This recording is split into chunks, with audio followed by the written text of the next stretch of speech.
Bihar police constable 21,391 100% result होगा written exam में, क्योंकि सभी मोस्ट इम्पॉर्टेंट प्रश्न हैं जो कि रिपीटेड है। तो प्रश्नों को ध्यान से देखेंगे। पहला है, भारत की पहली महिला air vice marshal P Bandopadhyay है। भारत की पहली महिला एयर वाइस मार्शल कौन है? तो पी बंदोपाध्याय है। अगला है, डॉपलर प्रभाव ध्वनि से संबंधित है। डॉपलर प्रभाव किससे संबंधित है? तो ये ध्वनि से संबंधित है। अगला है, व्हाइट हॉल रोड जो कि लंदन में है। व्हाइट हॉल रोड लंदन में स्कॉटलैंड यार्ड का कार्यालय स्थित है। किसका कार्यालय है?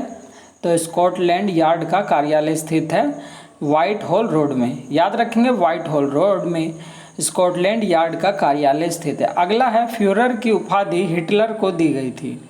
फ्यूरर की उपाधि किसको दी गई थी? हिटलर को दी गई थी। याद रखेंगे, फ्यूरर की उपाधि हिटलर को दी गई थी। अगला है, भारत के बीच शिमला समझौता कब हुआ था? तो ये 1972 में हुआ था। शिमला समझौता कब हुआ था? 1972 में। याद रखेंगे, भारत पाक के बीच शिमला समझौता 1972 में हुआ था। अगला देखेंगे,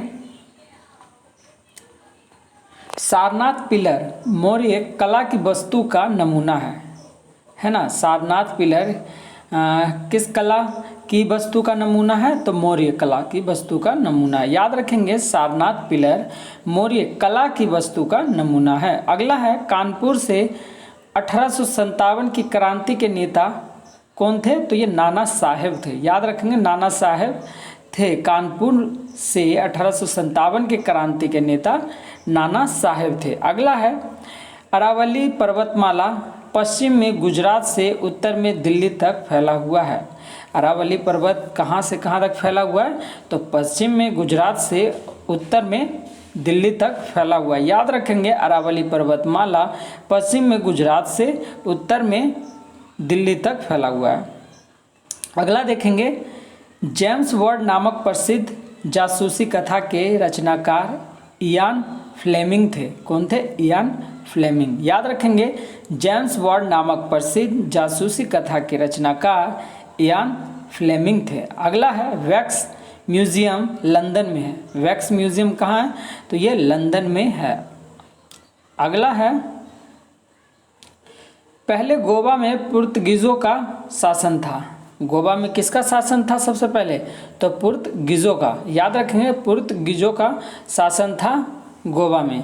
अगला है, प्रसिद्ध उपन्यास आधे अधूरे के लेखक कौन है?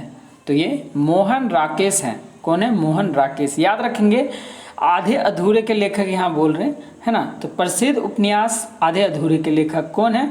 तो मोहन राकेश हैं। अगला है, प्रोटीन के निर्माण के लिए आधारभूत इकाई अमीनो अम्ल होता है।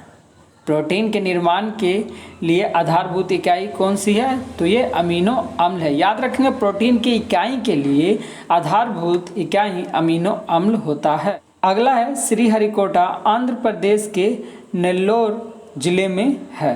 कौन से जिले में? नेल्लोर जिले में। याद रखेंगे, श्रीहरिकोटा आंध्र प्रदेश के नेल्लोर जिले में है। अगला है, भारतीय राष्ट्रीय कांग्रेस के प्रथम महिला अध्यक्ष एनी बेसेंट थी। भारतीय राष्ट्रीय कांग्रेस के प्रथम महिला कौन है? तो ये है एनी बेसेंट। अगर यही पूछा जाए पुरुष में कौन है? भारतीय राष्ट्रीय कांग्रेस के प्रथम अध्यक्ष कौन है पुरुषों में? तो व्योमेश चंद्र बनर्जी बताएंगे। क्या बताएंगे? व्योमेश चंद्र बनर्जी। अगर महिला में बोले तो एनी बेसेंट, और पुरुष में पूछा जाए तो व्योमेश चंद्र बनर्जी। अगला देखते हैं, नारियल के भ्रूण को हम लोग खाते हैं। नारियल के किस भाग को हम खाते हैं? तो भ्रूण को हम लोग खाते हैं। अगला है, योग दर्शन के प्रतिपादक कौन है? तो ये पतंजलि हैं। योग दर्शन के प्रतिपादक कौन है? तो पतंजलि है। तो इसी तरह के प्रश्नों के सुपरफास्ट रिवीजन के लिए आप चैनल को सब्सक्राइब कर लेंगे और बेल आइकन जरूर प्रेस कर लेंगे नेक्स्ट वीडियो का अपडेट पाने के लिए। तो इसी तरह की प्रश्नों को रिवीजन करना चाहते हैं तो चैनल जरूर सब्सक्राइब करिएगा और अपने दोस्तों के साथ भी शेयर करिएगा। इस वीडियो में बस इतना ही। मिलते हैं नेक्स्ट वीडियो में।